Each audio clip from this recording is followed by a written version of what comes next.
Today we are going to discuss whether it is permissible to listen to one's wife talking Lashon Hara. Lashon Hara means slander, gossip, evil talk about anybody.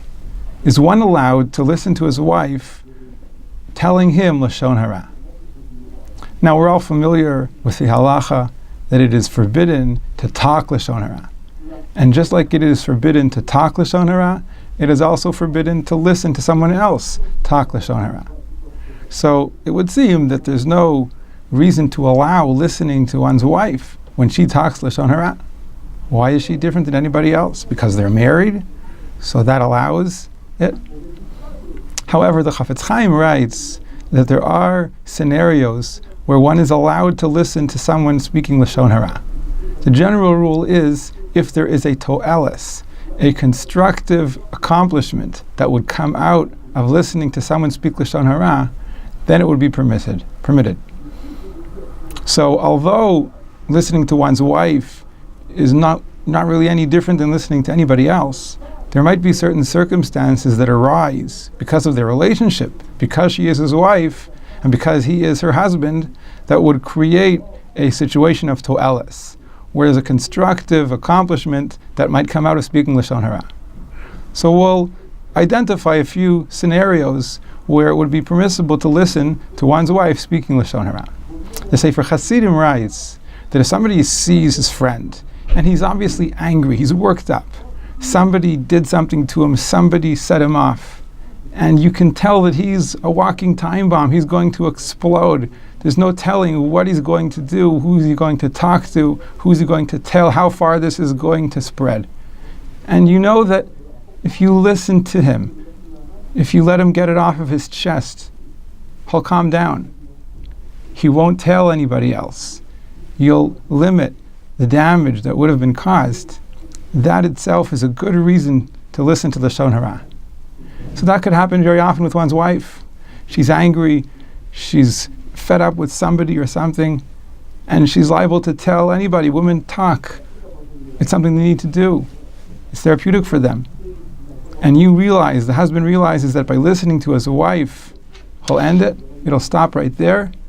So that is a good reason. That's a to'eles, and it will be permissible to listen in such a case. The Sefer Hasidim gives another example.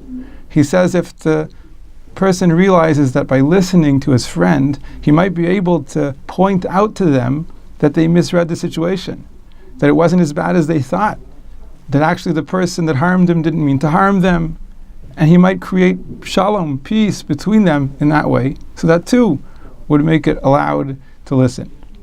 So again, if a husband senses that by listening to his wife, he might be able to show her, help her understand how the person didn't mean it, and he would ultimately bring his wife to change her perspective on the situation, to change her feelings towards the person, to bring her to make shalom, to make peace with the person. So that too would be a to'eles, and it would be permissible to listen in such a situation.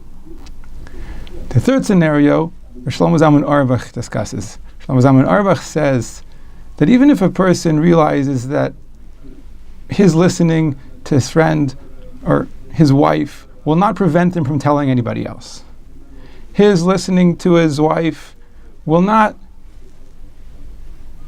cause her to change her feelings towards the person, to bring shalom, peace between them. But at the same time, he realizes that his wife is so worked up, his wife is so hurt, she's so emotionally in pain, that just listening to her, getting it out of her system, will put her in a calm sense of mind. That itself could be considered a to'eles. Her mental well-being is also something to contend with.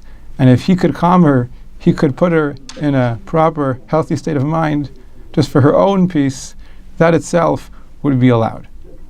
So again, to conclude, to summarize, it is forbidden to listen to Lashon Hara from one's wife, just like it's forbidden to listen to Lashon Hara from anybody else. But if there will be a positive accomplishment, a constructive accomplishment by listening, either by preventing the person from telling anybody else, or by being able to point out to the person how they misread the situation and it wasn't as bad as they thought, and bringing them to change their feelings towards the other person. Or even if none of that will happen, but just listening one will be able to really make a difference in how the person feels, and the person is really, really in pain and really suffering just because of their feelings. So that act of listening and making them feel better would also be considered a constructive accomplishment, and it would be allowed. But otherwise, it is certainly forbidden to listen to Lashon Hara from one's wife, just like it's forbidden to listen to Lashon Hara from anybody else.